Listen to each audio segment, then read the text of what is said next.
घी का लड्डू टेढ़ा मेरा।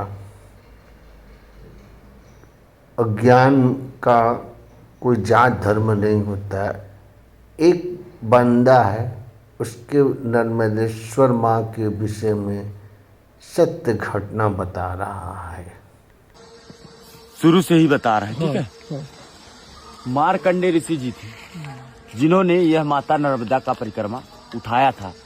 उन्होंने जल हाथ में रख करके संकल्प लिया कि हे माते, दोनों टाइम आपकी घाट की आरती करूंगा, एक टाइम भोजन करूंगा, जहां संध्या हो जाएगी मैं वहां विश्राम करूंगा। ऐसा बोल करके उन्होंने पूरा परिक्रमा किया।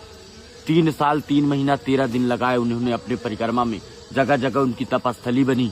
3 साल 3 महीना 13 दिन।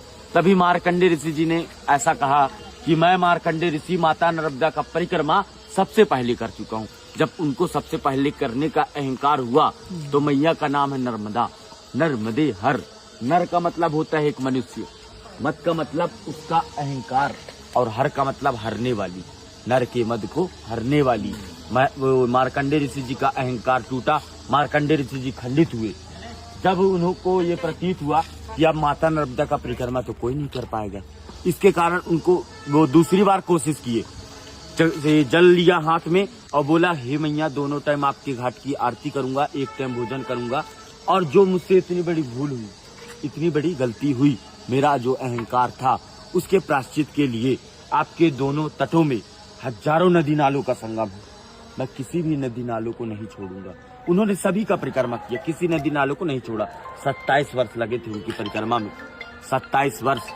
और मार्कंडेय ऋषि जी का यही कहना था कि जैसे ही हिमालय में जाते थे महिलाएं मोक्ष की प्राप्ति के लिए, ये नर्मदा परिक्रमा में ही एक मोक्ष है। 2 मिनट आ रहा हूँ बस। मोक्ष का मतलब होता है किसी जीव के जन्म और मरण के बंधन से छूट जाना।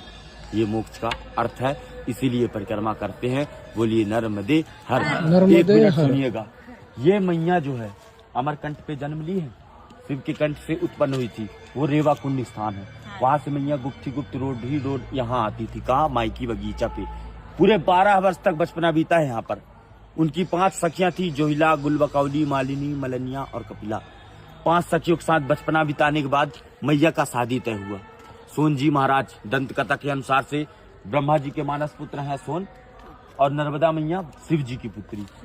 सोन और नर्मदा ये दोनों का लग्न तय हुआ था। 24 किलोमीटर दूर जो माई का मंडप है, वहां मैया तैयार हो रही थी, वस्त्र श्रृंगार कर रही थी।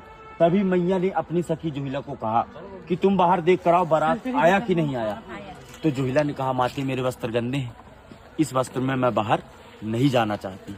तभी मैया ने अपने वस्त्र श्रृंगार जोहिला को दे दिया था। जोहिला उस वस्त्र श्रृंगार को पहनकर बाहर चली गई। जितने भी बाराती वाले थे सभी देखे, इतने सुंदर रूप, यही दुल्हन की रूप में लग रही है।